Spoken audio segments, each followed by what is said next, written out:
Sí, Néstor, justamente me estaba acordando de esto en estos días. Sí, es Calcidio el que hace el comentario al Timeo en la Edad Media. Este, qué bueno que lo dices porque me acordé en la semana, pero seguramente se me iba a olvidar hoy. Sí, es Calcidio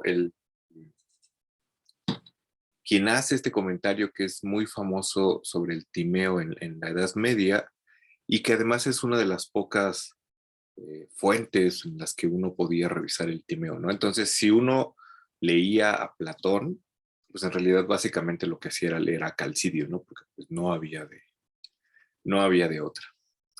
Pero gracias, Néstor, por el dato. Qué bueno que nos recuerdas. Bueno, como que aquí alguien se quiere conectar todavía, pero bueno. Eh, pues les comentaba que esta clase era algo así como nuestro trampolín para ya entrar a los autores renacentistas.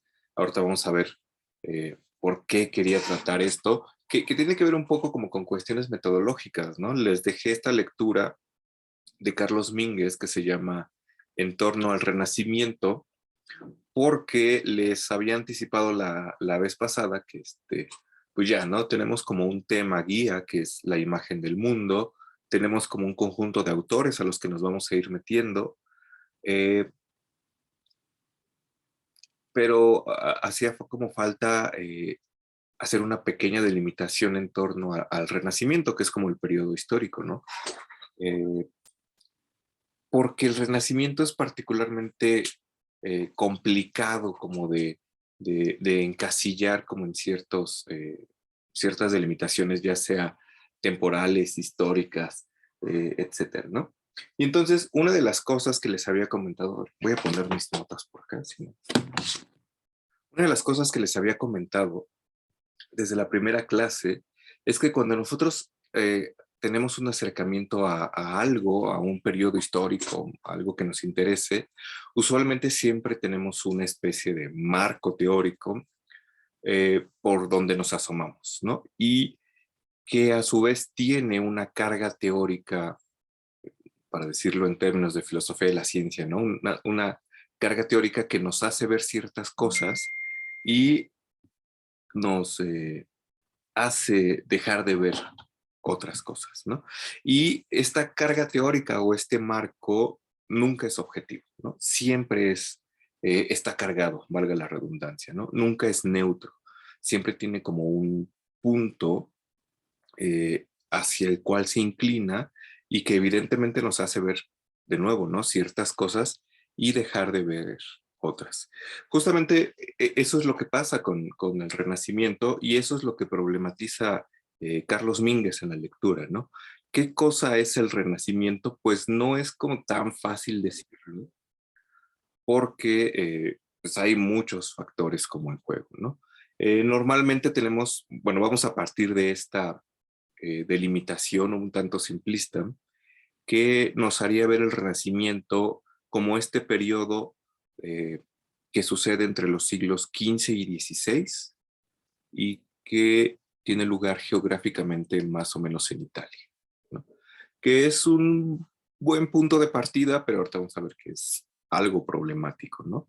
Eh, porque hablar de un renacimiento, o sea, el solo término renacimiento ya supone como un algo, ¿no? O sea, si lo desmenuzamos podemos ver que tenemos un renacer, ¿no? Se da el renacimiento de algo que en algún tiempo estuvo muerto, ¿no?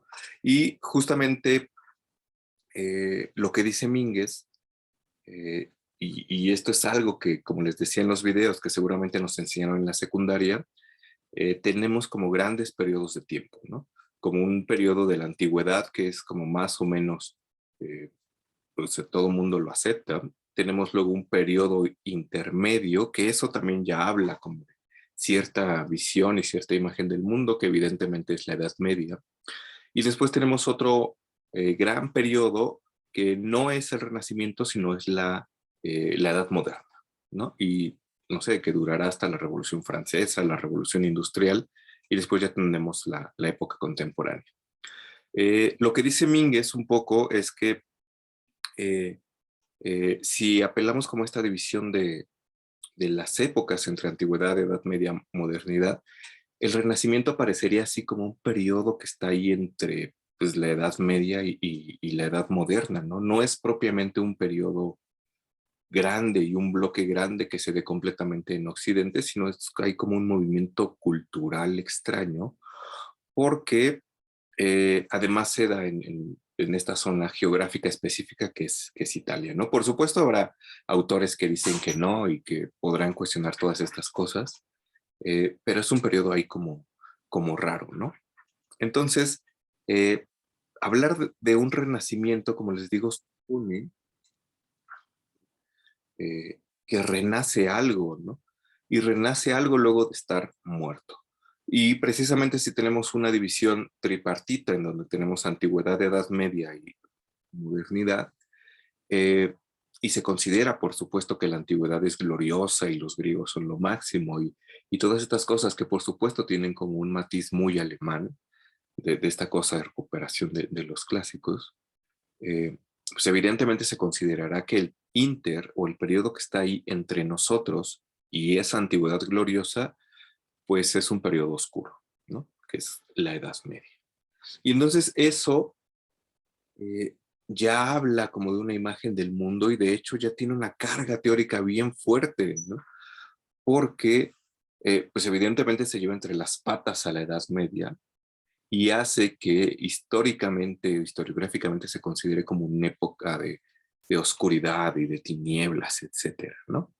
Eh, lo cual es evidentemente controvertido y cuestionable y es como más complejo de lo que parece, ¿no?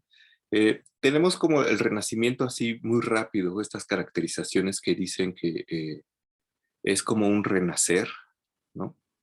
Y que es como este periodo a caballo entre la Edad Media y el Renacimiento, pero pues, lo que Mínguez dice es que pues hay varias como imprecisiones ahí, ¿no? Hay como cositas que no acaban de cuadrar. Por supuesto, no podemos hablar como de divisiones tajantes en la historia, pues porque sabemos que eso no pasa así, ¿no? O sea, no sé, nosotros contamos el tiempo a partir del nacimiento de Cristo, pero pues a partir de que nació Cristo no es que la gente diga, pues sí, nosotros somos después de Cristo y toda la gente antes de Cristo, sino que eh, es como una cuestión gradual y algo muy importante es que normalmente estas delimitaciones históricas siempre son posteriores. Ujú.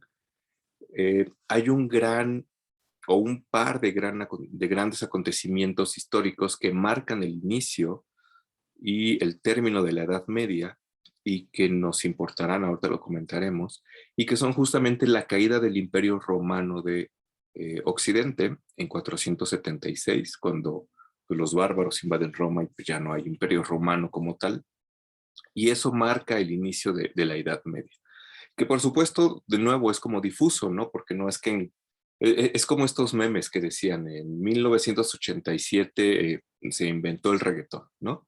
Y la gente en 1986 y están como todos muy, muy felices, ¿no? O sea, no es como tan fácil porque en este ejemplo como raro del reggaetón, pues no es que pues ya en el 88 todos haya sido como chafa y a todos así nos truenen los oídos con el reggaetón, ¿no? Sino que fue un proceso como gradual. Y lo mismo pasaba con la Edad Media, o sea, no es que hiciéramos el meme este de la Edad Media empezó en el 476 y la gente en 475 y pues todos eran como muy felices, ¿no? O al revés, ¿no? Empezaron en el 477 y pues ya todos eran oscurantistas y todo estaba mal.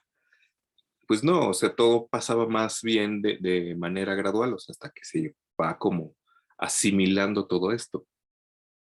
Y el otro periodo o el otro gran momento histórico que es la caída del Imperio Romano de Oriente marca el fin de la Edad Media. Entre comillas, porque en realidad también se toman en cuenta como algunos otros factores, ¿no? Quizá el descubrimiento de América, eh, no sé, algo que haya pasado por ahí, entonces tampoco es como tan tajante, pero sí tenemos como estas eh, dos grandes como momentos, ¿no? Y entonces, eh, pues ya tenemos como esta cosa, ¿no? De que los cambios no son bruscos, porque siempre es como iguales, y de que estas delimitaciones siempre son posteriores, porque justamente la gente que vivía en la Edad Media, o sea, seguramente Isidoro de Sevilla, que es un autor que revisamos la clase el semestre pasado, no se consideraba a sí mismo un pensador medieval. Ujú. Porque decir que eso era la Edad Media supone tener como este panorama de conjunto en donde tenemos antigüedad, Edad Media y modernidad. Y por supuesto decir que eso es una Edad Media supone que nosotros estamos en el extremo, en uno de los extremos. Por supuesto en el extremo más cercano en el tiempo, ¿no? Eh, Pedro Abelardo, que es pensador medieval, seguramente no andaba por París diciendo yo soy el mejor filósofo medieval que existe, porque no se asumía como medieval. Evidentemente, bueno, si han leído a Pedro Abelardo sabrán que sí se asumía como el mejor filósofo, así como cuestiones de ego que casi no existen en la filosofía, pero no se asumía como medieval, ¿no? Porque es una caracterización posterior. Eh, Esa caracterización posterior o esa etiqueta que se le pone a un eh, periodo histórico no solamente es posterior, no se le pone en el momento, sino que además tiene como esa carga teórica, ¿no? Y tiene una visión y hace que sea, o hace que tengamos una visión particular de ese periodo al que nos estamos asomando, ¿no? Y como les digo, normalmente estas etiquetas son posteriores, ¿no? O sea, nadie, Sócrates, Platón, Aristóteles, no se asumían como griegos antiguos, ¿no? Evidentemente eso es una consideración posterior, ¿no? Igual, ¿no? Campanella o Ficino o Bruno no se asumían como filósofos renacentistas, porque como lo dice el propio Mínguez, el término renacimiento es un término que se usa o que empezó a usar Giorgio Vasari para hablar del modo de pintar, ujú, del modo de pintar renacentista o que empieza a explorar Giotto en contraposición con la pintura gótica, ¿no? Con esta pintura como medieval. Entonces, esto es como bien interesante, ¿no? Porque esta visión posterior y esta cosa que dice esto es el Renacimiento es una etiqueta posterior. Y además es una etiqueta que no es neutra, ¿no? Porque se la puede poner alguien en específico que se interesa en otro algo específico del Renacimiento, lo cual nos empieza como a tambalear el marco temporal que habíamos puesto de siglo XV y siglo XVI, ¿no? Normalmente se considera que el Renacimiento, pues, no sé, empezará cuando cae Constantinopla en 1453 y acabará, dirán algunos, cuando queman a Giordano Bruno en la hoguera, en 1600, ¿no? Que mañana se cumplen, ¿qué? 422 años de que quemaron a Bruno en la hoguera. No vamos a hablar de Bruno ahora, pero es como interesante porque hay autores que consideran que el Renacimiento acaba ahí, ¿no? En 1600. ¿Por qué? Pues quién sabe, porque seguramente el autor que dijo eso pues consideraba que Bruno era como muy importante, ¿no? Pero si nosotros ponemos atención en ciertos elementos que consideraríamos propiamente renacentistas, seguramente, como digo, este marco se va a empezar a mover, ¿no? Mínguez dice, si nosotros ponemos atención en la literatura, evidentemente consideraríamos que autores importantes serían Dante o Petrarca, y eso nos lleva más atrás del siglo XV, ¿no? O sea, Petrarca y Dante, que serán del siglo XIV, 1320 y tantos, etcétera, y eso nos mueve un poquito como el marco hacia atrás. Entonces vemos que ya no es como tan fiable. Pero si nosotros ponemos el centro, por ejemplo, en la ciencia, quizá nos centremos en un autor como Galileo. Y Galileo ya escribe como entrado el siglo XVII, ¿no? Entonces se nos va un poco también el margen para acá. Si ponemos la atención en la religión, quizá nos centremos en Lutero, que Lutero tiene como esta aparición en 1517, ¿no? Así con sus tesis en Wittenberg. Pero además eso nos mueve también como el marco geográfico, porque ya no estamos en Italia, ¿no? Lutero es alemán, o sea, bueno, lo que posteriormente sería Alemania, y entonces eso nos mueve el marco. Si nos interesamos, por ejemplo, en la pintura, así como Vasari, pues nos iremos a Giotto, Y Giotto me parece que es, no sé, del siglo XIV también, entonces se nos mueve como acá, ¿no? Eso nos regresa a Italia también. Pero si como Casires nos interesamos en un autor que puede ser Nicolás de Cusa, porque con Nicolás de Cusa tenemos una imagen del mundo moderna y abierta e infinita, o protoinfinita, bueno, sí, infinita, este, pues también nos regresa un poco en el tiempo, como hacia el siglo XIV, pero también nos vuelve a regresar como Alemania, ¿no? Entonces es como, es como complicado de nuevo eh, encasillar el Renacimiento en un marco temporal, geográfico, porque todas estas cuestiones nos empiezan a mover el tapete, ¿no? Y estas cuestiones son cuestiones, de nuevo, posteriores, ¿no? Alguien las hizo o alguien las puso posteriormente. Eh, Mingue se refiere como a varios historiadores del Renacimiento eh, que lo que hacen es configurar lo que él llama el mito del Renacimiento, ¿no? Y son estos autores como Brücker o Buchard, incluso Hegel, quienes dicen, pues el Renacimiento es una cosa acá, que está acá, y no solamente que está acá, ¿no? Sino que el Renacimiento es como este renacer de la antigüedad y es este salto que damos de la oscuridad de la Edad Media a la modernidad. Me parece que es, no me acuerdo si es, no es Miguel Ángel Granada, es otro autor, que no me acuerdo cómo se llama, que justamente tiene un libro que se llama El umbral de la modernidad, en donde se refiere al Renacimiento, ¿no? Entonces, llamarle al Renacimiento el umbral de la modernidad tiene ahí una carga teórica bien fuerte, porque está aceptando todo este conjunto de divisiones históricas, y no solamente las divisiones, sino la no neutralidad de estas divisiones y la carga negativa o peyorativa que se le pone a un periodo como la Edad Media, que es algo así como bien fuerte, ¿no? Y luego tenemos esta cuestión de Hegel, ¿no? Que era una cosa bien rarísima en donde, digo, más esquemático no puede ser. También sería como muy simplista decir que Hegel decía como estas cosas así como tan superficiales, ¿no? En donde tendríamos como que la antigüedad sería la tesis como de esta dialéctica, la Edad Media sería la antítesis y entonces ahí ya tenemos otra visión como muy fuerte y peyorativa, y de ahí tendríamos como el Renacimiento o la modernidad eh, como la síntesis, ¿no? Entonces es una cosa así como muy, muy esquemática, pero que de nuevo es posterior, ¿no? Y que queramos o no, seamos conscientes o no, nos hayamos dado cuenta de ello o no cuando nos lo enseñaron en la secundaria o en la prepa o en donde haya sido, esas consideraciones no son neutras y acaban como delimitando o determinando de alguna manera el modo en que comprendemos como esos periodos, ¿no? Entonces seguramente esta cuestión de que la Edad Media es una edad oscura, pues está ahí volando por, no sé, por las clases de historia de la secundaria, pero pues no es neutra, ¿no? Porque viene de un momento y de, no sé, de una escuela historiográfica o histórica como particular. Pero de nuevo, como digo, eso ayuda como a configurar el Renacimiento, ¿no? O la imagen que tenemos del Renacimiento.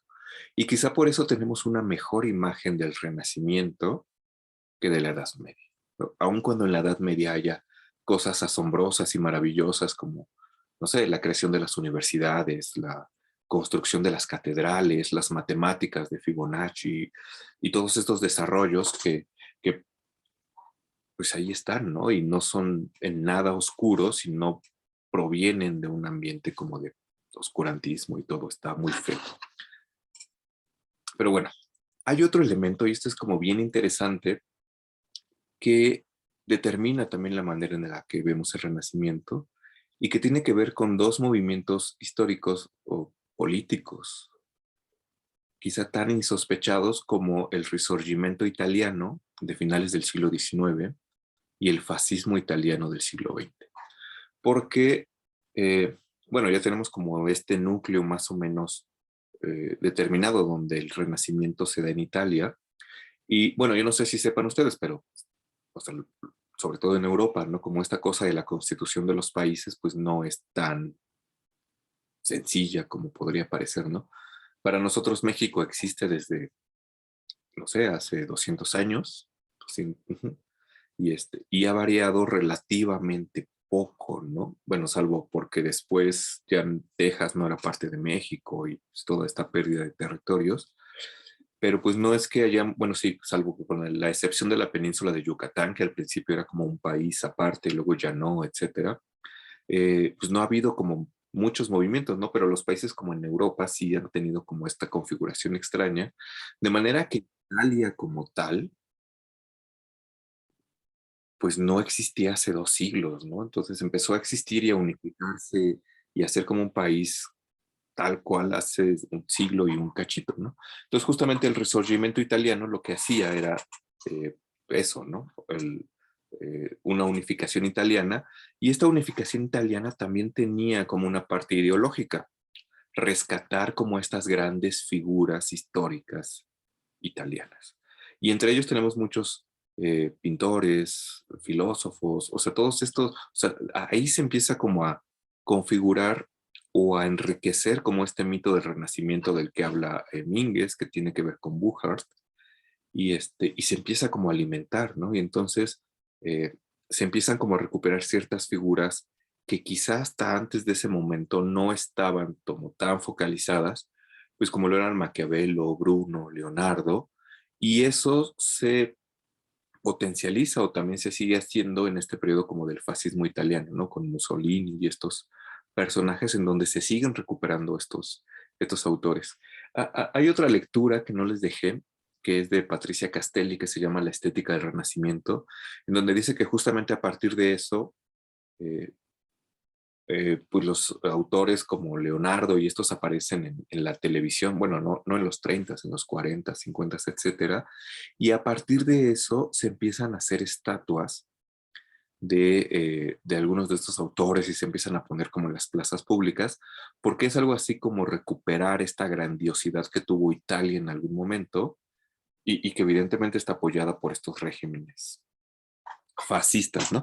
Eh, y es como bien interesante, ¿no? Porque a lo mejor esta estatua que yo, no sé, quiero ir a visitar en Italia de Leonardo o de no sé quién, pues la puso Mussolini, ¿no? Y entonces ahí está como determinado de alguna manera la imagen que se transmite de Italia, ¿no? Y es como bien interesante, ¿no? Porque pensando como en este regreso o en esta visión que siempre es posterior, es como si yo quisiera hacer en este momento, eh, no sé, no se me ocurre algo que no sea, no, ¿cómo se dice? No polémico. Imaginen, no sé, que yo quiero hacer una historia de la filosofía desde el punto de vista, de una historia de la filosofía en México, desde el punto de vista de los monjes o de los padrecitos, ¿no? Entonces, evidentemente, si yo hago una historia de la filosofía desde un punto de vista laico, pues me va a resultar relativamente irrelevante si quien era, hacía la filosofía o no era monje o padrecito, ¿no? Y voy a ver como eh, la historia de la filosofía en México desde cierta perspectiva. Pero si yo soy un monje o un padrecito y en particular tengo una inclinación bien específica, como si soy jesuita o soy dominico o soy franciscano, pues eso delimitará y tendrá así como mi visión o me pondrá como unos lentes que me hará ver ciertas cosas y, y no ver otras, ¿no? Entonces, seguramente si yo soy o carmelita descalzo, le pondré como más atención a ciertos personajes que a otros, ¿no? O esto que está como muy en boga ahora, ¿no? Que si yo quisiera hacer una historia de la filosofía en México, pero rastreando a las mujeres filósofas, seguramente eso me daría como otra perspectiva que no habría visto antes, ¿no? Y eso me haría dejar de fuera también ciertas otras cosas que antes no se dejaban fuera. Entonces es como extraño, bueno, no como extraño, sino es como interesante, porque esos lentes o esa ventana por la que uno se asoma siempre va a estar ahí, y no está mal que esté ahí, no está mal que no nos la podemos quitar. Lo que está mal es creer que no tenemos una ventana, ¿no? Creer que no tenemos una carga teórica y que nuestro acercamiento es neutro. porque difícilmente eso sucede, ¿no? Y ese acercamiento pues determinará de alguna manera que veamos. El año pasado creo que estaba comentando esta cosa, les decía que eh, no sé, era particularmente interesante que el aeropuerto que el PG va a inaugurar el mes que viene se llama Felipe Ángeles y no, no sé, Andrés Bustamante es el Wiri Wiri, ¿no? No sé, algún otro personaje, Agustín de Iturbide, ¿no? ¿Por qué el aeropuerto se va a llamar Felipe Ángeles y no Agustín de Iturbide? Pues porque evidentemente el gobierno en turno tiene como un marco teórico relativamente bien definido que le hace rescatar como ciertos personajes históricos y no otros, ¿no? ¿Por qué el aeropuerto no se va a llamar Victoriano Huerta? Pues porque gracias a nuestra historia y a cómo se ha contado la historia, Victoriano Huerta es como el traidor, ¿no? ¿Por qué el aeropuerto se llama Felipe Ángeles y no Maximiliano? Maximiliano de Habsburgo, por supuesto, pues porque de nuevo, ¿no? Ahí hay como un marco teórico en donde evidentemente la cuarta transformación, que además la cuarta transformación sí se llama a sí misma la cuarta transformación, ¿no? No es una etiqueta posterior.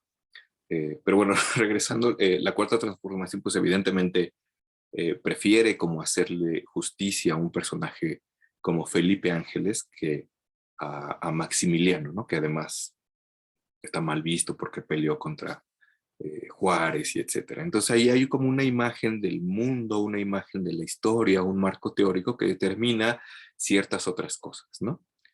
Como que el aeropuerto se va a llamar así. Pero bueno, les voy a compartir ahora sí pantalla, porque a partir de ahora sí tiene sentido compartirla. Ahí está, ¿no? Y entonces esto es bien interesante, ¿no? Porque a pesar de que nos asomemos como a un periodo específico y a pesar de que nos asomemos al mismo periodo, este asomarnos o la manera en que nos vamos a asomar a esta cosa va a determinar o va a estar determinado por quién la cuente, ¿no? Para poner un ejemplo que nos es cercano, eh, es evidente que no es lo mismo o no va a resultar lo mismo que yo me acerque a la conquista de la Nueva España leyendo la historia verdadera de la conquista de la Nueva España de Bernal Díaz del Castillo, a que si yo me acerco leyendo La visión de los vencidos de Miguel León Portilla, ¿no? Evidentemente es el mismo momento, pero visto desde dos puntos de vista completamente diferentes, ¿no?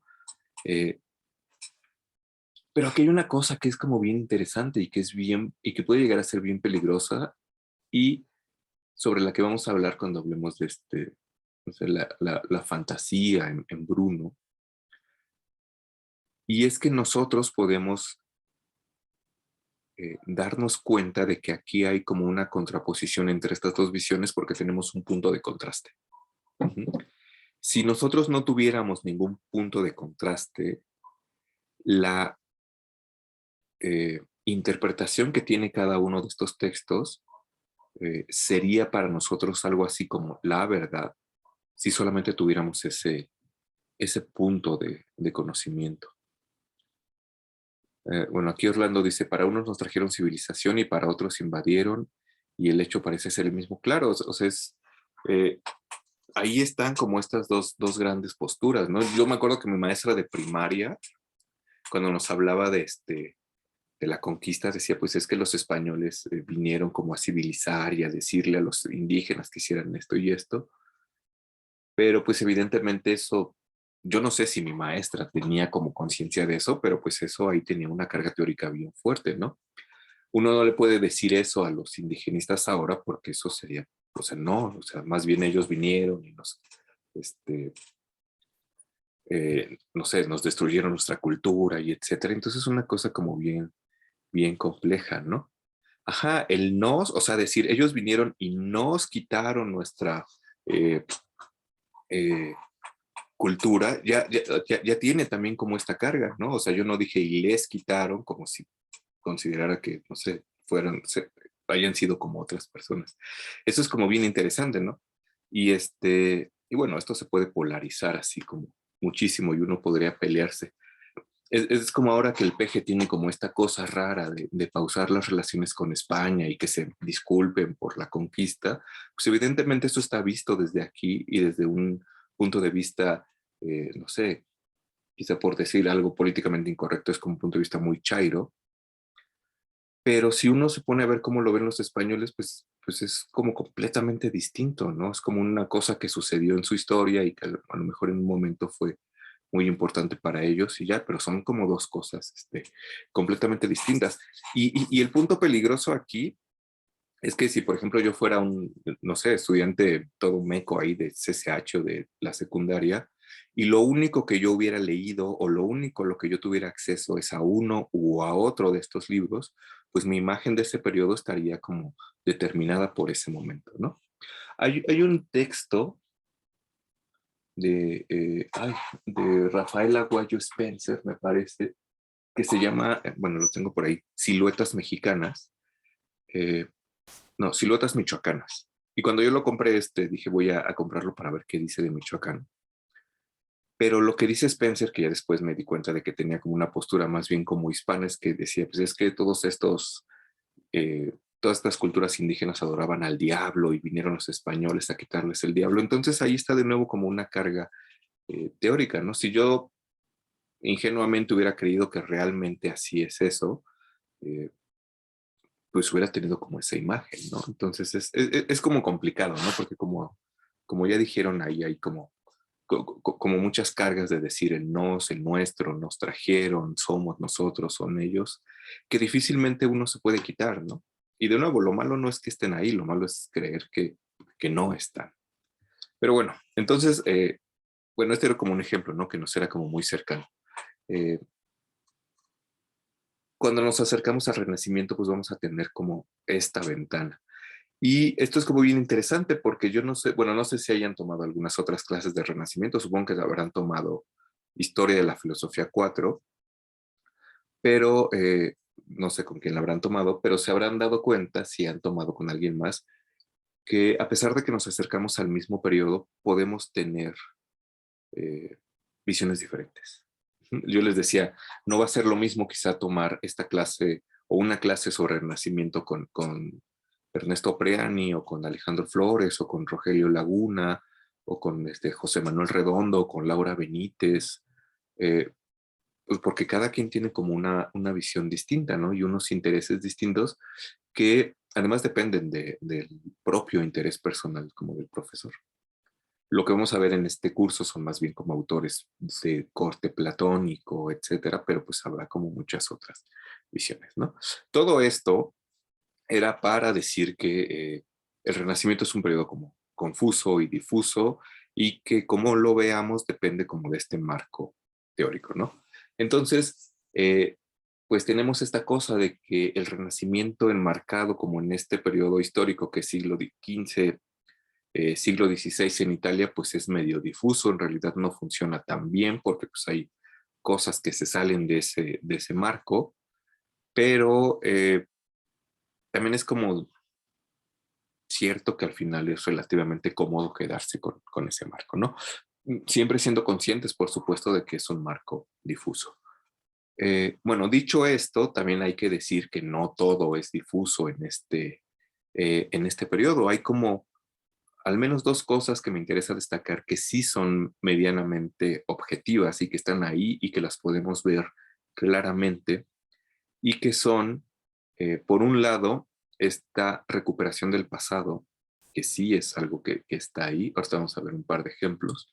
Y por otro lado, un par de acontecimientos históricos en el siglo XV que determinan de manera crucial el Renacimiento. Y que sin estos dos elementos, el Renacimiento, tal como lo conocemos, no sería el Renacimiento, y menos la filosofía del Renacimiento, ¿no? Eh, Tenemos esta cosa que es como la recuperación del pasado, ¿no? El propio Mínguez dice, pues no es una cosa que sea privativa del Renacimiento. Ya en la Edad Media se trataba como de recuperar el pasado. Tampoco es que el pasado se haya perdido por completo, ¿no? Pensemos como en Italia, y tampoco es que, no sé, las ruinas del Coliseo hayan desaparecido durante la Edad Media, ¿no? o que los teatros griegos hayan desaparecido, porque por ahí estaban, ¿no? Pero pues es como en el Renacimiento donde tenemos un punto mayor. Por apelar como a alguno de estas recuperaciones del pasado, tenemos esta cosa que es el Panteón de Agripa, que no sé si lo conozcan, que es una estructura que está en Roma y que data más o menos del siglo primero después de Cristo, me parece, ¿no? Que es particularmente interesante, o a mí me gusta mucho, no solo por su geometría, porque aparte el panteón eh, es como una estructura en donde podríamos meter una esfera, ¿no? Ya que el diámetro que tiene la cúpula, o sea, esta cosa donde se asienta la cúpula, es igual a la distancia que hay entre el piso y el techo del panteón, de manera que cabría una esfera ahí, ¿no? Y una cosa bien interesante de esto es que el Panteón de Agripa tiene una cúpula gigantesca. El diámetro de la cúpula es de 43 metros, lo cual es un portento de arquitectura de la antigüedad así increíble, ¿no? O sea, no debe haber, o sea, otra cosa así en la antigüedad. Y lo interesante de todo esto es que pues, evidentemente se acabó la antigüedad, empezó la Edad Media y no es que el Panteón de Agripa haya desaparecido, ¿no? Ahí estaba, ¿no? Acabó siendo una iglesia, etcétera. Pero lo interesante de todo esto es que hacia el siglo XV, cuando se construyó el Duomo de Florencia, o la Catedral de Florencia, que tardó como muchísimo tiempo en construirse, tenía como un problema y era que justamente necesitaban hacerle una cúpula. Y hubo como intentos para hacerle la cúpula, porque la cúpula debe ser un poco más grande en diámetro que el Panteón de Agripa, de hecho mide algo así como 45 metros. Bueno, ya a esas alturas 2 metros pues igual no es tanto, pero cubrir un espacio como de 45 metros es una cosa brutal, ¿no? Eh, Brunelleschi, que es el que hizo el diseño de la cúpula del el Duomo de Florencia, bueno, con Brunelleschi primero hizo o concursó para hacer las puertas del baptisterio, que es esta cosa que se ve aquí, apenas si se ve, es como triángulo blanco, que perdió el concurso, lo ganó Ghiberti, que es conocido, me parece, como las puertas del infierno y del paraíso. Y Brunelleschi, pues ya así como muy triste, se fue a Roma y en Roma se puso a estudiar justamente el Panteón de Agripa, ¿no? El Panteón de Agripa le sirvió como modelo para construir el Duomo de Florencia. Y lo interesante de todo esto es que ahí tenemos como un buen ejemplo de recuperación como del pasado, ¿no? Y un ejemplo renacentista además, en donde tenemos como esta cuestión arquitectónica que,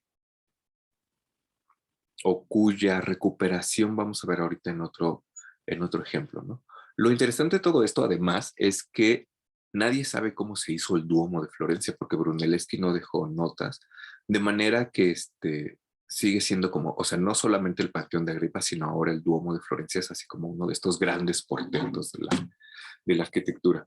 Me parece que no debe haber como otras grandes cúpulas en el mundo, bueno, no sé, en Occidente tal vez, salvo la cúpula de Santa Sofía en Estambul, que ahora pues, ya no es una iglesia, es una mezquita, pero que también tuvo como muchos problemas de ingeniería y para construirlo. No sé cómo, en qué se hayan inspirado en eso, pero es como interesante, ¿no? Tenemos como esta recuperación. Otra de las cosas o otro de los ejemplos en donde tenemos esta recuperación del pasado es en la escultura y un buen ejemplo de ellos es el Laoconte, ¿no? Esta escultura, este conjunto escultórico griego, bueno, que es una copia romana de un original griego que estaba hecho en bronce, porque aquí sí notamos como este hueco que tiene la Edad Media, ¿no? No traigo aquí bueno, no puse una imagen de escultura medieval, pero, bueno, no, me voy a tardar como en buscar una. Eh, pero es que cuando uno ve una escultura como esta, o sea, es como maravillosa, ¿no? O sea, tiene como todos estos detalles y esta cuestión como realista que no tiene la escultura medieval. Si han visto esculturas medievales, usualmente son como más planas, inexpresivas. Ninguna escultura medieval, ninguna escultura que se conserve en una catedral gótica, por más bonita que sea y por más valiosa históricamente que sea, se parece a la Ocote, ¿no? Sí hay un hueco ahí que se perdió en este periodo medieval y que curiosamente se recupera en el Renacimiento, ¿no? Esta escultura se descubrió en 1506, o sea, ya estamos bien entrados en el Renacimiento. Cuando la descubrieron no tenía la mano, esta mano que tiene acá como alzada, y es el propio Miguel Ángel el que hizo como un dibujo para ver cómo iba la mano, y después encontraron la mano y resulta que el dibujo que hizo Miguel Ángel pues sí estaba acertado. No sé si el dibujo es este que puse acá, pero es como bien interesante, ¿no? Porque a partir de ello Miguel Ángel, que es pues, este pintor que hace los frescos de la Capilla Sixtina, pues desarrolla también como toda esta escultura, ¿no? El David, que tiene como todas estas proporciones, el estudio de la anatomía, que es algo que de nuevo no estaba como, o no teníamos en la Edad Media. Bueno, para eso habría que ver como una de estas esculturas como de monjes, así como muy planos en la Edad Media, ¿no? Entonces, eso es bien interesante porque aquí sí tenemos como una recuperación del pasado y por más que parezca, y yo haya dicho hace rato que es como de estas cosas clichés que uno aprende en la secundaria, pues tienen su razón de ser, ¿no? Y tienen como su verdad. Hay otra cosa, y está como regresando a la arquitectura, que se retoma en el Renacimiento, y esto es bien interesante porque aquí tenemos ya no solamente un elemento arquitectónico, sino textos que hablan sobre cosas, ¿no? Y en este caso, el, eh, sobre la arquitectura.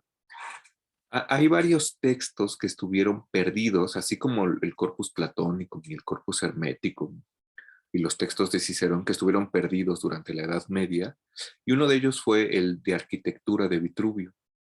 Y una de las cosas bien interesantes que tiene el de arquitectura de Vitruvio es la disposición de un teatro vitruviano, ¿no? Por eso se llama así.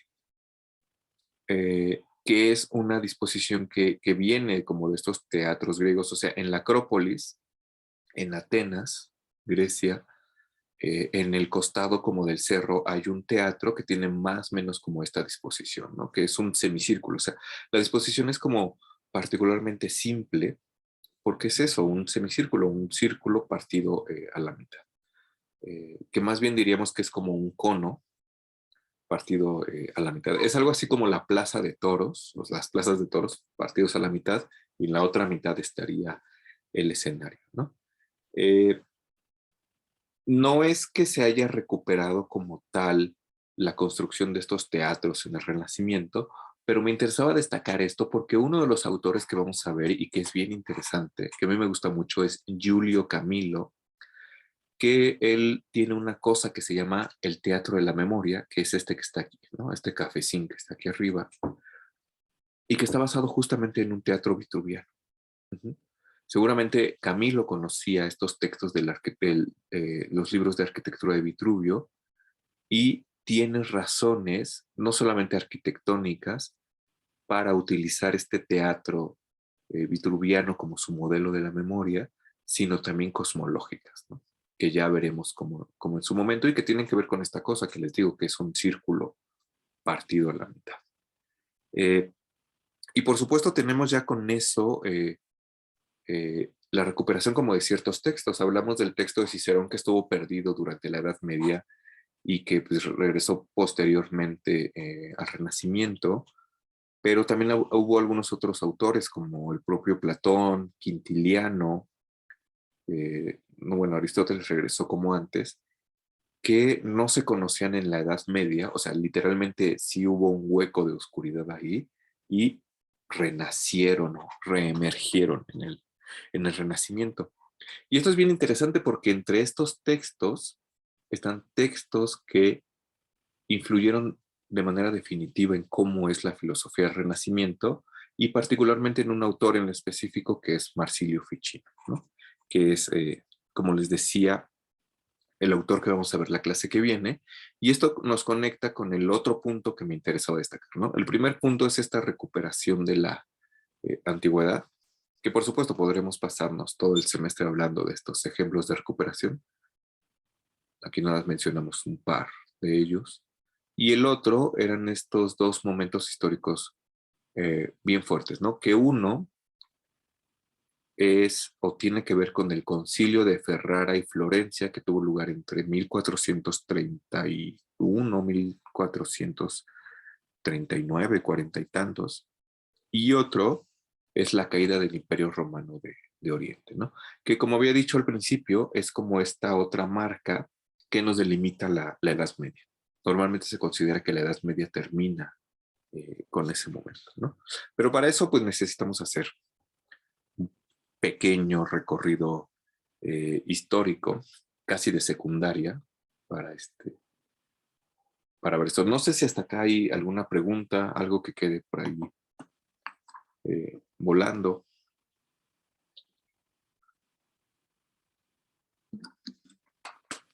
¿No? Bueno, pues si no hay,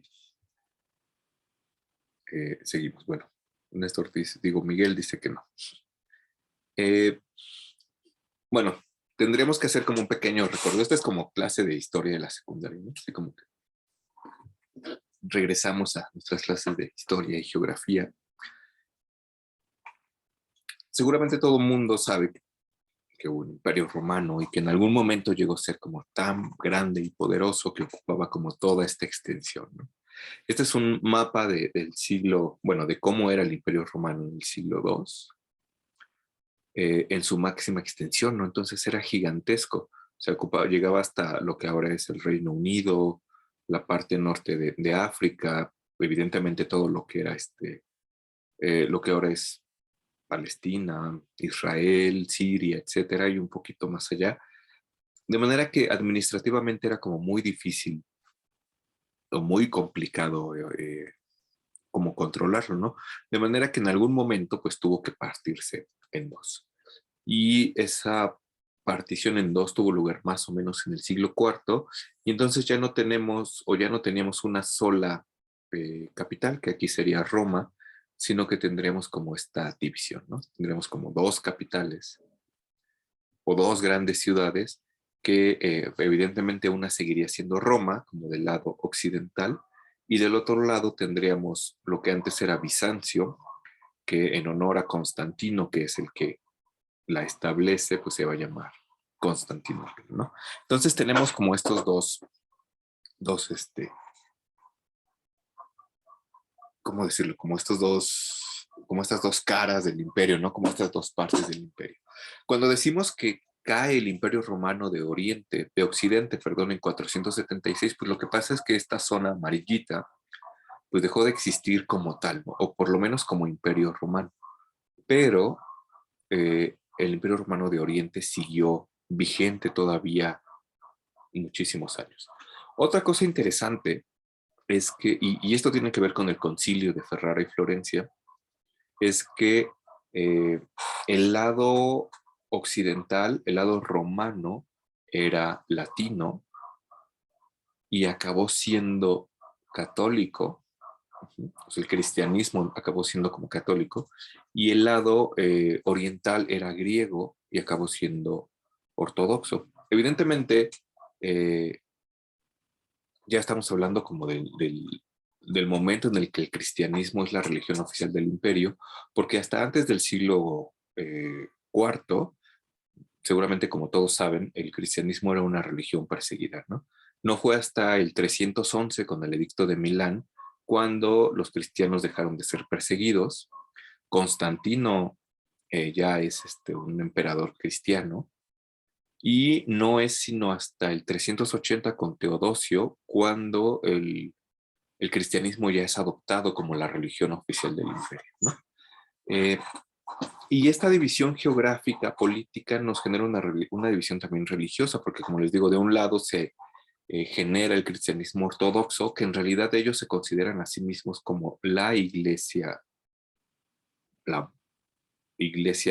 ¿cómo decirlo? Como real, ¿no? Como la iglesia original.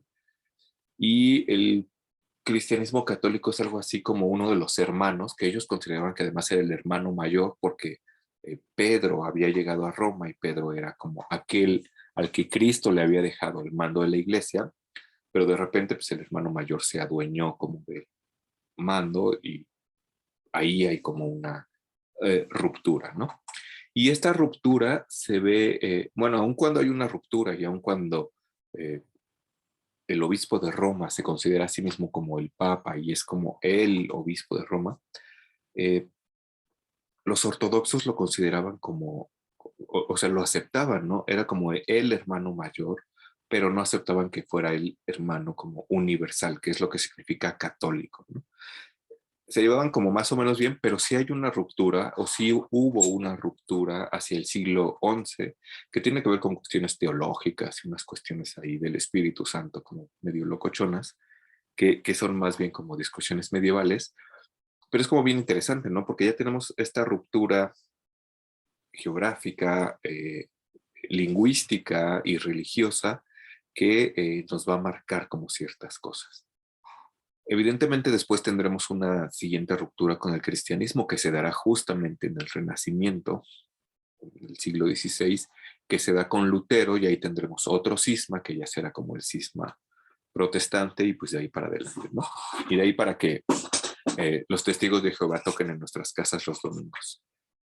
Aunque ya no lo hacen porque con la pandemia pues ya, bueno, no sé, al menos acá ya no viene. Pero bueno, eh, hay una ruptura en el siglo XI que es como un hecho histórico, así como documentado, ¿no? Pero hay otro elemento como bien interesante que surge acá, que es el Islam, que eso va a determinar por completo eh, esta cosa que llamamos renacimiento.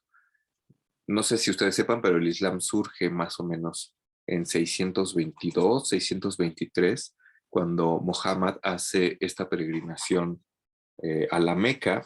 No me acuerdo si es de la Meca a Medina o de Medina a la Meca, en esto que es llamado la Égira, me parece, que es el punto a partir de que los musulmanes cuentan el tiempo, ¿no? Entonces tienen un calendario como diferente porque está basado en eso. Y es como bien interesante porque a partir del 622, 623, el Islam se empieza a expandir increíblemente rápido al grado de que en el 711, no traigo un mapa aquí, pero en el 711 básicamente todo el norte de África y el sur de España era territorio del Islam. Uh-huh. Y esto es como particularmente interesante porque hacia el siglo XV los otomanos están ya a las puertas de Constantinopla. Uh-huh. Entonces, ahí hay como ya un factor geopolítico, histórico, como bien importante, porque ¿qué es lo que pasa con el concilio de Ferrara y Florencia? Eh, si ustedes, no sé, revisan como la historia de los concilios, lo que se hace con el concilio de Ferrara y Florencia es tratar de unificar a las iglesias, uh-huh, de este cisma que hubo en el siglo XI. Porque pues aún se consideraba, ¿no? Aún los ortodoxos consideran que el obispo de Roma es como el hermano mayor, etcétera, pero detrás de ello había como este factor político, pues porque los otomanos ya estaban como a las puertas de Constantinopla y pues Constantinopla era la capital del Imperio Romano de Oriente, ¿no? De manera que lo que se buscaba con el concilio de Ferrara y Florencia no era solamente la unificación de las iglesias y todos vamos a ser hermanitos y todo, sino que se buscaba el apoyo de Occidente y que Occidente mandara tropas a Constantinopla para repeler el influjo de los otomanos. Eh, el concilio de Ferrara, bueno, este es como un mapa de dónde habían como surgido los concilios, para que veamos como cómo se van como desplazando. Ya no tenemos aquí como la división con colorcitos, pero los primeros concilios habían sido particularmente orientales, ¿no? El concilio de Nicea en 325, que fue eh, convocado por Constantino, en donde se empieza como a determinar o a estructurar cómo es el núcleo del cristianismo de Cristo, pues. Y a partir de ahí, como hay diferentes concilios que todos se dan como en Oriente y después empiezan a irse a Occidente, ¿no? Justamente cuando se da el concilio de Ferrara y Florencia, que los tenemos aquí, ya estamos como del lado occidental y es porque pues, evidentemente ya hay un papa, ya hay una iglesia católica occidental y pues estos de acá, los ortodoxos, van para acá a Florencia, a Ferrara, a pedir ayuda por todas estas cuestiones, ¿no? Esto se da entre 1438 y como podemos ver acá, 1445. Al final no se pudo dar esta cosa de que se reunificaran las iglesias. Vamos a ver, ahorita tampoco se dio esta cosa de que las tropas de Occidente se fueran a Constantinopla, pero lo que sí sucedió es que este concilio llevó a Florencia muchísimos sabios griegos. Entre ellos un personaje que se llamaba Gemistopletón. Y se llamaba Gemistopletón, que es este de acá, porque quería que su nombre sonara como Platón. O sea, así de burdo, ¿no? Así es como si yo quisiera, no sé, ponerme un nombre que sonara como Messi y me pusiera, no sé, Menzi, ¿no? Una cosa así. Pero lo interesante de esto es que estos sabios griegos sí tenían los textos de Platón a la mano y sí habían leído a Platón, ¿no? Eh, Gemistopletón llegó a Florencia, conoció a Cosme de Medici y de hecho fue gracias a este contacto que Cosme de Medici, que era así como el Carlos Slim de Florencia, así como el Elon Musk de Florencia, que a Cosme de Medici se le ocurrió la genial idea de hacer una academia platónica en Florencia, que posteriormente va a dirigir Marsilio Ficino, ¿no? Para este momento en específico, Marsilio Ficino debía tener algo así como 10 años, no sé, o sea, no más de 10 años, de manera que todavía no es como particularmente importante, pero lo que sí es importante es que empiezan ya como a llegar ciertos textos que estaban perdidos para Occidente, pero que para los griegos ortodoxos del Imperio Romano de Oriente siempre habían estado como ahí, ¿no? Bueno, y ya, entre ellos Gemistopletón. Esta es una pintura de Benozzo Gozzoli en donde eh, se ve como una procesión de los magos en la que aparece justamente Gemistopletón, que está como por aquí, así como, bueno, no sé, seguro esto ya es muy de viejitos. Estos libros de Encuentren a Willy, que seguramente no les tocaron, donde uno tenía que encontrar un personaje escondido las, entre la gráfica y pues aquí había que encontrar a Gemistopletón, ¿no? Eh, pero bueno, entonces tenemos como esta cosa de los concilios, eh, este intento fallido de, este, de unificar las iglesias, este intento fallido de mandar como las tropas y el ejército para que resguardara Constantinopla, que acabó con este otro momento histórico que me interesa, que es justamente la caída de Constantinopla a manos de los turcos, ¿no? Que sucede en 1453, o sea, tiene como sentido, ¿no? Van estos eh, emisarios de Oriente a Occidente en 1438, 1445, previendo como este ataque otomano o no sé, esta invasión otomana. No se logra esto y al final de cuentas pues, lo que sucede es que los turcos invaden Constantinopla y ahí deja de existir, entre comillas, el imperio romano de Occidente, ¿no? Al menos administrativamente. ¿Y qué sucede cuando pasa eso? Pues que muchos sabios griegos acaban como emigrando a Occidente. Eh, porque evidentemente los turcos otomanos eran musulmanes, ¿no? O sea, este, no eran cristianos, eran musulmanes. Y entonces lo que eso hace es que muchos manuscritos griegos lleguen a Occidente. Y entre ellos Y esto ya sucede cuando Marsilio Ficino es un adulto, debe tener más o menos 30 años, ya es como el hijito de Cosme de Medici, ya está a cargo de la Academia Florentina. Lo que sucede es que más o menos en 1463, alguien le dice a Cosme de Medici, así como en el mercado negro le dijeron que habían conseguido el corpus platónico, ¿no? Y entonces lo que hace Cosme de Medici es decirle a Ficino, traduce el corpus platónico. Y esto es como un hito bien interesante, que es lo que habíamos comentado quizás desde las primeras clases, en donde yo les decía que los textos de Platón estuvieron perdidos. De nuevo tenemos como este hueco y este periodo de oscuridad, de ignorancia del corpus platónico durante la Edad Media, que de repente llega a Occidente y es Marsilio Ficino el que se encarga de traducirlo, ¿no? Que de hecho la ordenación de los textos platónicos como la conocemos ahora depende como en cierta medida de esa traducción. Eh, y no solamente Marsilio Ficino se dedica a traducir el corpus platónico, que ya de por sí es así como una barbaridad, ¿no? O sea, que de repente reaparezca Platón, va a cambiar por completo ¿cómo se dice?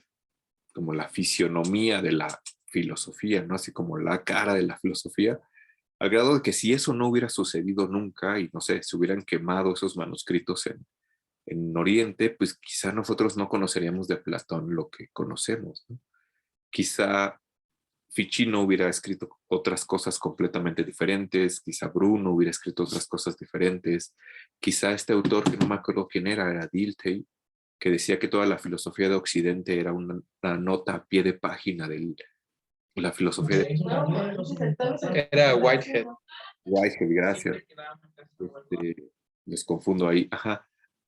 Si no hubiera sido por esto, esa afirmación no tendría sentido, ¿no? O sea, es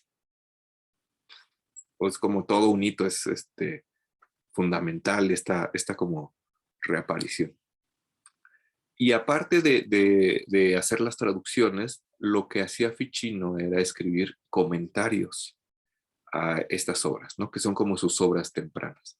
Tiene un comentario que lo vamos a leer al Banquete de Platón, tiene un comentario al Sofista, me parece que tiene comentarios al Parménides, y a partir de ahí ya empieza como a generar su obra. Entonces, esto es bien interesante, pero hay otra cosa que es todavía más interesante y que quizá a nosotros nos pueda parecer chocante, porque entre como mercado negro, pues también llega a Florencia el Corpus Hermeticum. Uh-huh. Y digo que nos puede parecer chocante porque quizá para nosotros el Corpus Hermeticum no tiene un peso mayor que el Corpus Platónico, ¿no? Nosotros en la facultad no leemos a Hermes Trismegisto y el Poimandres y el Asclepio como sí leemos a Platón, pero lo que sucede en 1463, 64 es que llega el Corpus Hermeticum a manos de Cosme de Medici.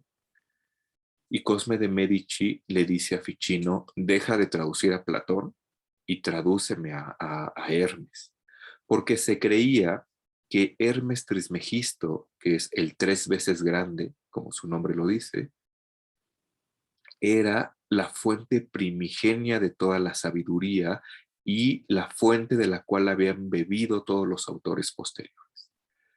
Y por todos los autores posteriores, entiéndase Zoroastro, Moisés, Pitágoras, Platón, todos, los judíos, los cristianos, todos, ¿no? De manera que era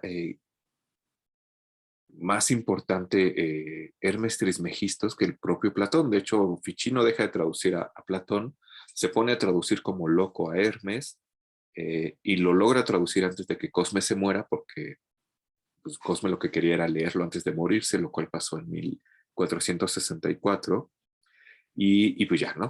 Luego se murió, Ficino siguió traduciendo a Platón, los textos platónicos me parece que no se publicaron sino hasta 30 años después, no sé, es una cosa como rara. Lo interesante de todo esto es que aquí podemos ver, y esto nos conecta con el tema del curso, dos formas como de ver el mundo, ¿no? En este caso específico, como dos formas de entender la verdad, por así llamarlo, ¿no? Eh, tenemos una forma de entender como la verdad y quizá el progreso, que quizá es como más cercana a nosotros, que vería como la verdad y el progreso adelante, por llamarlo de alguna manera. De modo que para llegar a la verdad tendríamos que avanzar poco a poco, ¿no? Para llegar a conseguir una vacuna tendríamos que hacer investigaciones y avanzar, de manera que mientras más avancemos, más cerca estaremos como de la verdad, ¿no? Eh, estaba viendo ayer las noticias que decían que había ya una mujer que se había curado del VIH y que era como un gran logro y tiene como esta idea, ¿no? Como del progreso. Es como una idea muy moderna, muy de la ciencia, aunque también eso es cuestionable, ¿no? Si ya tomaron filosofía de la ciencia, sabrán que eso es como cuestionable. Pero eso es una forma de ver el mundo, ¿no? Y tiene detrás de sí una imagen del mundo. Es algo así como esta postura de positivismo de Comte, en donde él consideraba, así como muy grandes rasgos, que las sociedades iban como desenvolviéndose y alcanzando un estadio sucesivo que siempre era superior al anterior. De manera que había una distinción entre sociedades que eran míticas, teológicas y científicas. Y que todas, según como esta visión, tenían que pasar por este momento. Evidentemente las sociedades científicas eran superiores a las que se habían quedado en la teología y estas pues eran superiores a las que se habían quedado en la etapa mítica, ¿no? O sea, diría, regresando como al ejemplo de la conquista de la Nueva España, bueno, de Tenochtitlan, lo que luego fue la Nueva España, eh, y apelando como a esta cuestión positivista, no sé, los mexicas estarían como en esta época entre mítica y teológica, pero no científica, ¿no? Y lo que dirían algunos es que los españoles pues les vinieron a traer como esta cuestión más científica, ¿no? De manera que esta como visión del mundo o de dónde está la verdad, eh, lo ubicaría adelante, ¿no? Como más allá. Sin embargo, hay otra visión del mundo, otra imagen del mundo en donde vería esta verdad atrás. Tendríamos algo así como una especie de punto donde la verdad fue revelada, de modo que con el paso del tiempo y lo único que haríamos sería como alejarnos de ella. Que es justamente esto lo que podemos ver en el espíritu del Renacimiento, ¿no? Tanto con esta cuestión de recuperar la antigüedad, podemos ver esta cosa, ¿no? Porque la antigüedad era mejor que ahora. Es como esta cosa de los abuelitos, ¿no? De todo tiempo pasado fue mejor. Pues parece que en el Renacimiento tenemos como esta cuestión, ¿no? Hay un momento en donde la técnica pictórica, la técnica escultórica, la técnica arquitectónica es mejor y nosotros estamos acá, de manera que mientras vamos avanzando, pues no nos estamos acercando, sino que más bien nos estamos alejando y habría que regresar ahí como al origen. Es un poco también lo que pasa con la Reforma Protestante, ¿no? Eh, lo que dice Culianu en Eros y Magia en el Renacimiento sobre la Reforma Protestante es que la Reforma Protestante no es algo así como un movimiento liberador y progresista y etcétera, sino que más bien era un movimiento profundamente conservador, porque lo que trataba de hacer era regresar al origen, regresar como al texto y regresar como a los principios, ¿no? Que ahí está de nuevo como este espíritu renacentista de recuperar como el pasado. Y esto se nota también en Ficino y en Cosme de Medici con esta cuestión de traducir a Hermes, porque tenemos esta cuestión, ¿no? Eh, Platón es algo así como el alumno de Hermes, porque Hermes está más atrás en el tiempo y Hermes es como el gran sabio, de modo que tiene todo el sentido del mundo, aunque a nosotros nos choque que Ficino haya dejado de traducir a Platón para traducir a Hermes Trismegisto, ¿no? Porque ahí estaría revelada la verdad absoluta, ¿no? De manera que todo lo que sigue adelante solamente son como paja y alejarnos de esto. Y me interesa esto porque, bueno, no solamente por esta cuestión de este espíritu renacentista que trata de recuperar esto. No sé si tengo una... A ver, voy a dejar de compartir esto porque ya parece que no. Entonces, esto les decía que nos llevaba como a algo que quisiera destacar, no solamente en esta clase, sino en todo el curso, porque no sé si sepan también, pero en el siglo XVI, me parece que fue más o menos en 1614, Isaac de Casaubon, no estoy seguro que era, como un filólogo, algo así, determinó que más bien los textos herméticos no habían sido escritos por Hermes Trismegisto en los albores de la humanidad y que, no había, y que por lo tanto no habían influido en todos los demás, sino que habían sido escritos entre el siglo II y III después de Cristo. De manera que no era el caso que Hermes hubiera influido en Zoroastro y en Pitágoras y en Moisés y en Platón y en todos los demás, sino que más bien fue al revés, que toda esta sabiduría pitagórica y de Zoroastro y de Platón y todo, se acabaron como fundiendo en unos textos medio cristianos, gnósticos, etcétera, que durante todo ese tiempo se creyó que habían sido escritos por Hermes Trismegisto, ¿no? Y esto es bien interesante porque nos hace plantearnos una cosa que les decía que me interesa mucho que nos planteemos en el curso. ¿Qué es lo que pasa cuando nos damos cuenta que esta cosa sobre la que está cimentada muchas otras cosas resulta que no es tan firme como creíamos, ¿no? ¿Qué pasa cuando nos damos cuenta que Hermes Trismegistos en realidad pues, quizá nunca existió como personaje y nunca existió en los albores de los tiempos, sino que más bien es una invención posterior?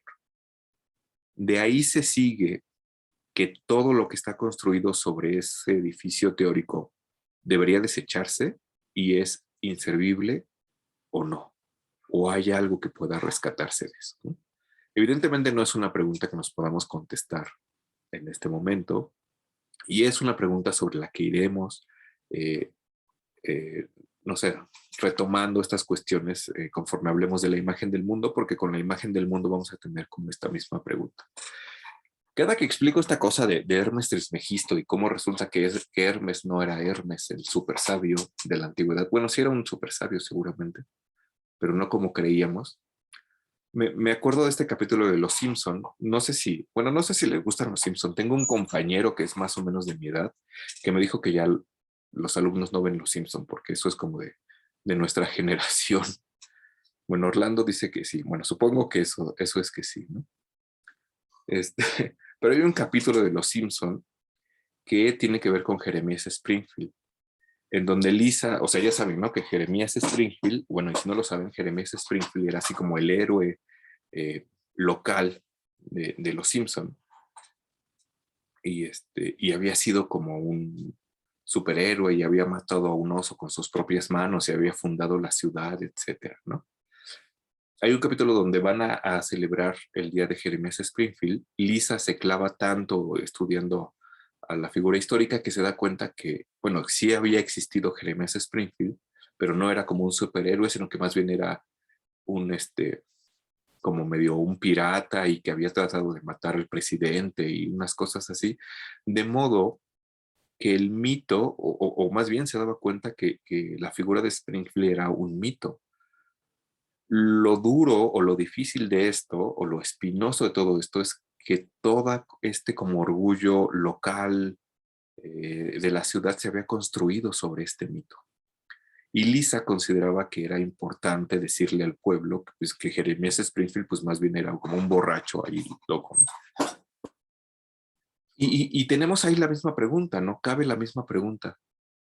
Solo por el hecho de que Jeremías Springfield haya sido un borracho y haya intentado matar al presidente, eh, solo por eso, o de ahí se sigue que todo lo que se construyó encima de él y todo lo bueno que se ha construido encima de esta figura debería desecharse, todo debería como tirarse y reconstruirse.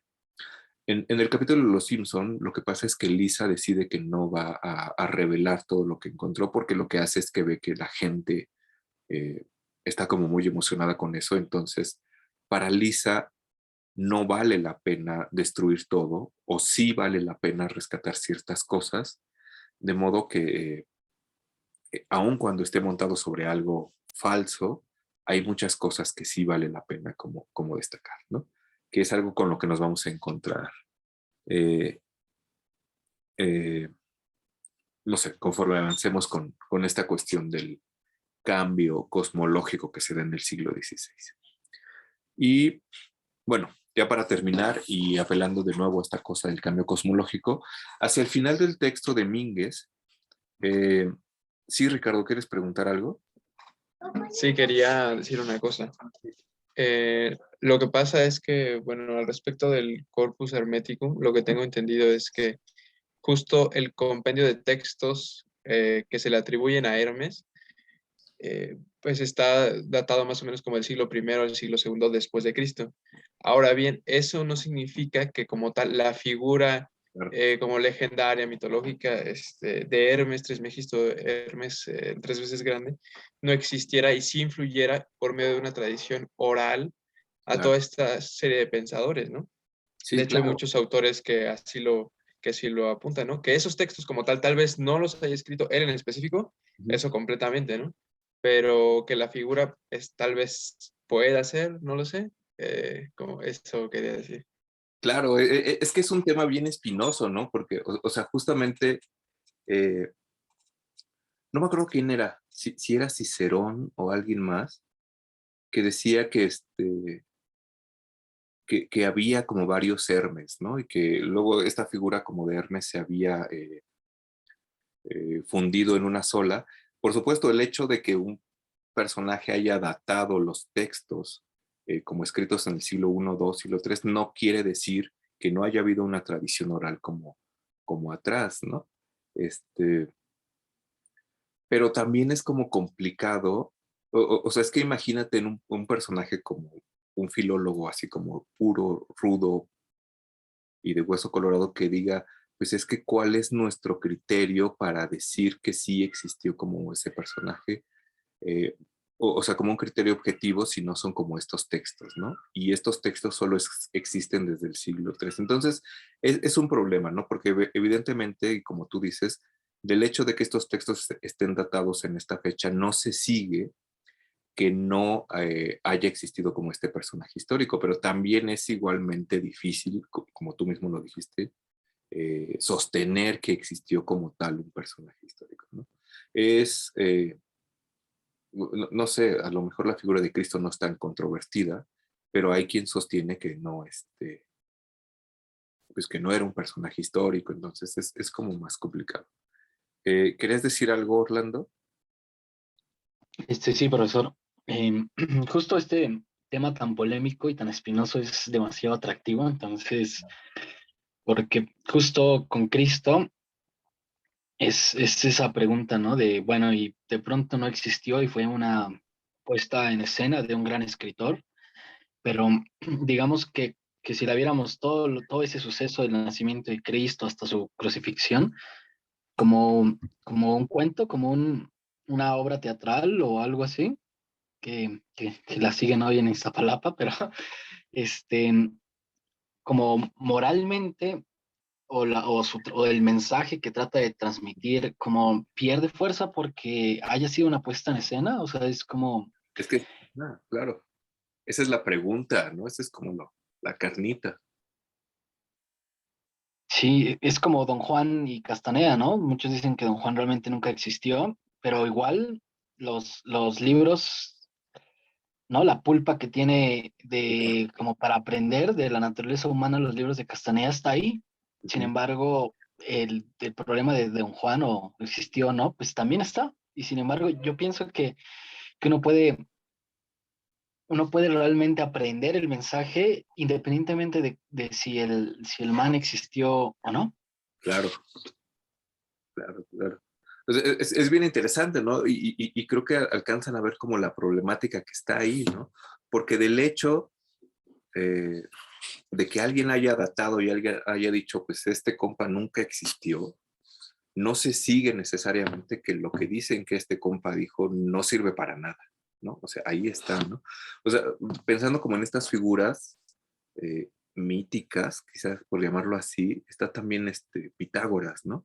Que también hay muchos que dicen que en realidad Pitágoras como tal no existió, ¿no? Que más bien era como una comunidad medio religiosa, medio esotérica, medio matemática, o todas juntas, y que, o sea, y uno podría ponerse así rudo y filólogo, historiador, a decir Pitágoras no existió, punto.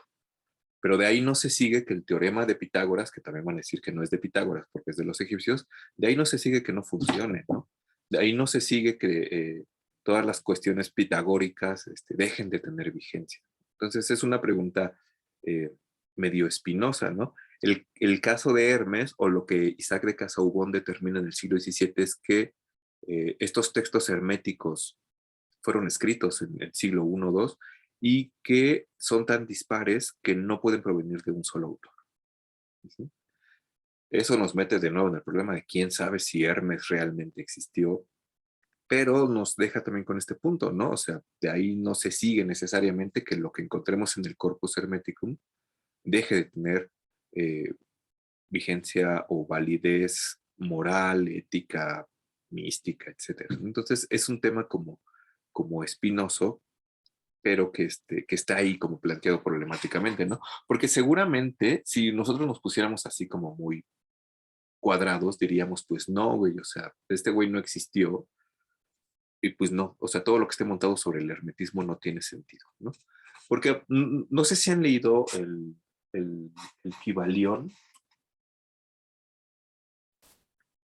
que yo lo leí porque cuando di la clase de historia, un chico estaba como súper clavado con el Kybalión y el hermetismo, ¿no? Y entonces yo no lo había leído. Pero resulta que el Kybalión es un texto del siglo XIX, de unos textos como franceses, medio locos. Bueno, no medio locos, sino como que hubo un boom como del esoterismo, del ocultismo en esa época. Hasta Francisco I. Madero hablaba según con su hermano y le dijo que hiciera la revolución, según algunos historiadores. Pero sí es de repente un poco como chocante que estos autores supongan que hay una línea, ¿cómo se dice? Continua, y es que no sé, o sea, como sin cortes, o sea, como si literalmente hubiera una línea material entre Hermes y ellos. Y entonces justamente esto es como un problema, ¿no? Porque si la única manera que tenemos como de acceder a este pensamiento es mediante estos textos, y estos textos son del siglo II, evidentemente hay un hueco ahí.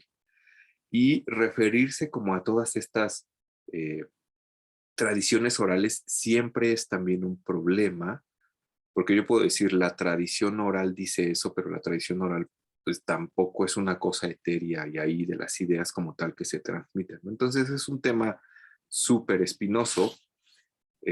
Cuando yo leí el Kybalión también así como que lo agarré con pincitas, pero de ahí no se sigue que no tenga cosas que sí estén basadas en los textos herméticos, ¿no? Sí, Orlando.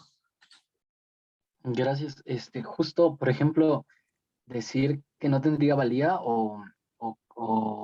pues sí, porque es del siglo XIX y está apelando a algo que es mucho más antiguo, también es como tomarlo desde de un paradigma como estrictamente materialista, ¿no? O sea, la materia es la que nos dicta la verdad, ¿no? Si esto tiene correspondencia material, entonces es verdadero y por tanto como válido o digno, ¿no? De ser tomado. Claro. Pero no sé, se me ocurre un ejemplo, o sea, para que se vea como el conflicto que tenemos aquí, ¿no? Se me ocurre un ejemplo. Imagínense que yo les dijera, bueno, no sé si leen sus horóscopos en las revistas o en internet o donde salga, ¿no? Que yo defendiera como los horóscopos, ¿no? O sea, hay gente que sí hace eso.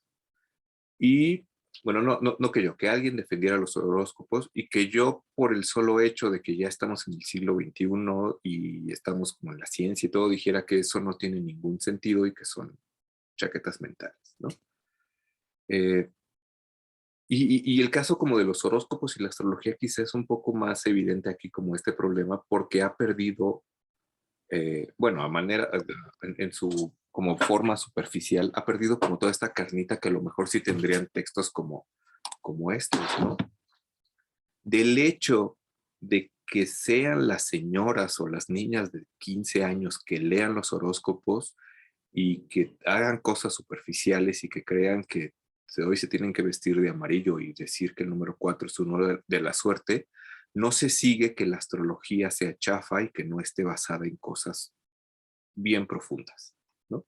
Que es algo así más o menos lo que pasa con estos textos herméticos, ¿no? Del hecho de que estos textos pues, no hayan sido escritos o no nos hayan llegado en sus versiones originales del siglo veintitantos antes de Cristo, de ahí no se sigue que sean chafas, ¿no? Que no tengan sentido, sino que hay ahí como un problema, ¿no? Y ese problema o esta como datación, pues nos permite como cuestionarnos muchas otras cosas. Me interesaba como esto e hice hincapié en esta datación porque de la misma manera, lo vamos a ver como hacia el final del curso, cuando nos encontremos ante un cambio de paradigma en donde pasamos del universo geocéntrico a un universo heliocéntrico, tenemos la misma pregunta. ¿Sí? Del hecho de que todo lo que yo construí filosóficamente montado sobre, del hecho de que esta base sobre la que construí toda mi filosofía, que es un universo geocéntrico, no exista como tal, ¿se sigue que todo lo que yo construí sobre este universo se debe tirar a la basura o no? Entonces, de nuevo, es una pregunta polémica y qué bueno que como que movió las cabecitas de aquí. O sea, me da como gusto haber visto como esto. Pero bueno, para ir cerrando, no sé si alguien tiene una pregunta sobre esto, algún otro comentario. Y que es justamente la conclusión a la que llega Lisa Simpson, ¿no? O sea, llega a la conclusión de que pues no porque Jeremías Springfield haya sido un farsante, y no estoy diciendo que Hermes haya sido un farsante, no por eso todo lo que se construyó sobre él hay que desecharlo, ¿no? O sea, sí hay muchas cosas que se pueden rescatar, ¿no? A pesar de que este libro lo hayan escrito los tres iniciados, que quién sabe quiénes eran, en el siglo XIX, y que no sean conscientes como de que hay un hueco ahí, pues no se sigue que lo que tengan acá no es válido, ¿no? O sea, una de las primeras cosas que dice es esta cosa que está en la tabla esmeralda, que dice que como es arriba es abajo, ¿no? Que es uno de estos grandes principios del hermetismo y que estará presente ahí en muchas de las cosas que veamos.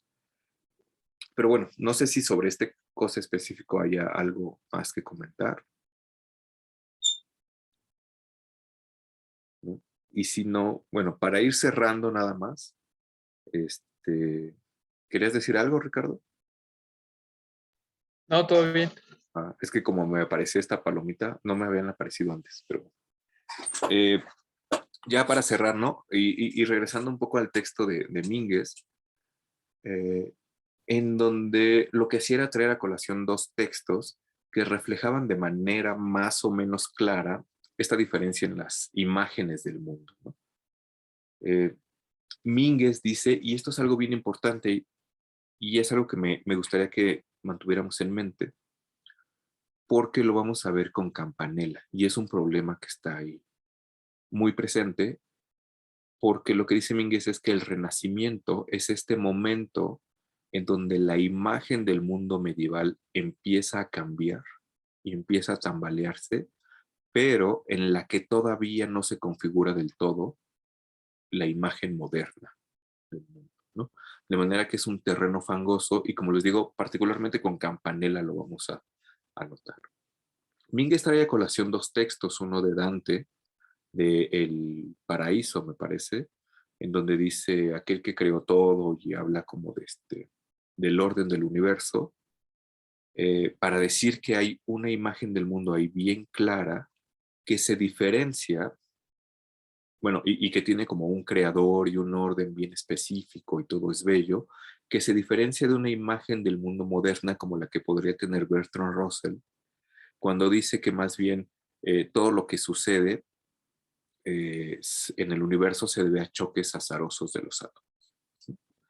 Evidentemente hay una distinción, bueno, y dice, evidentemente estos textos no agotan como la imagen del mundo de cada una de estas épocas, pero lo que sí es evidente es que hay una distinción insalvable o inconmensurable en términos cunianos entre estas dos imágenes del mundo, ¿no? Hay una imagen del mundo en donde tenemos una jerarquía, un orden, un porqué tal vez de las cosas, y otra imagen del mundo donde tenemos como azar y todo pasó así de la nada, ¿no? Tenemos algo así eh, como una imagen del mundo que es la que todavía encontramos en la Edad Media y en el Renacimiento, y una imagen que es como, ¿cómo decirlo? Como, ay, no sé si decir como animista, como, no sé, en contraposición con una imagen más bien como laica y secular, ¿no? Ya libre como de estas cuestiones animistas, ya no hay una alma del mundo, etcétera. Y el punto importante y el punto que señala Mínguez aquí es que el Renacimiento está ni aquí ni acá, sino que en el Renacimiento esta imagen vieja se está como transformando, pero todavía no llegamos como a esta imagen de acá, ¿no? Lo cual hace que el piso se mueva como medio feo ahí, ¿no? O sea, de nuevo ahí está como nuestra pregunta, ¿qué pasa si mi piso ya no es el geocentrismo, pero tampoco acaba siendo como otra cosa, ¿no? O sea, todas las cosas que están acá hay que tirarlas o no, y es como complicado. Pero bueno, sobre eso regresaremos particularmente cuando hablemos de Campanella, ¿no? Porque ahí sí se nota bien, bien claro. Eh, pero bueno, no sé si en general haya como alguna pregunta, comentario, algo que quede volando. Alguien que diga, no, Hermes no existió, yo no creo en él. Sí, Orlando. Pues yo quisiera solamente comentar como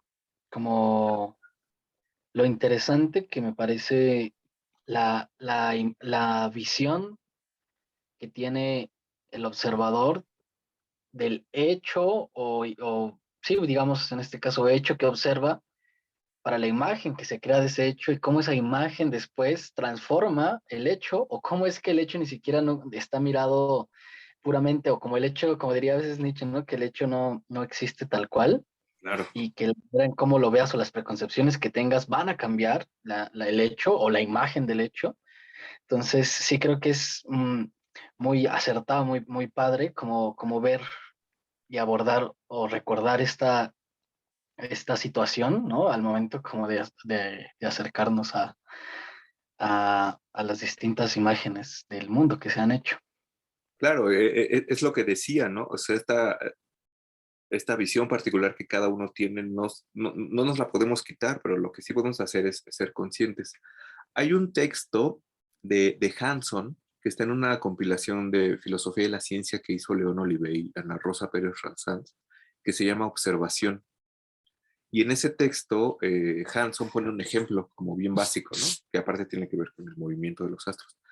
Dice, imaginémonos que está sentado en, no sé, en donde sea, viendo al horizonte al amanecer. Está sentado Tycho Brahe y alguien más, Copérnico. No sé, alguien que cree que el mundo es geocéntrico y alguien que cree que el mundo es heliocéntrico. Y dice, pues básicamente los dos ven la misma cosa, ¿no? A nivel súper básico.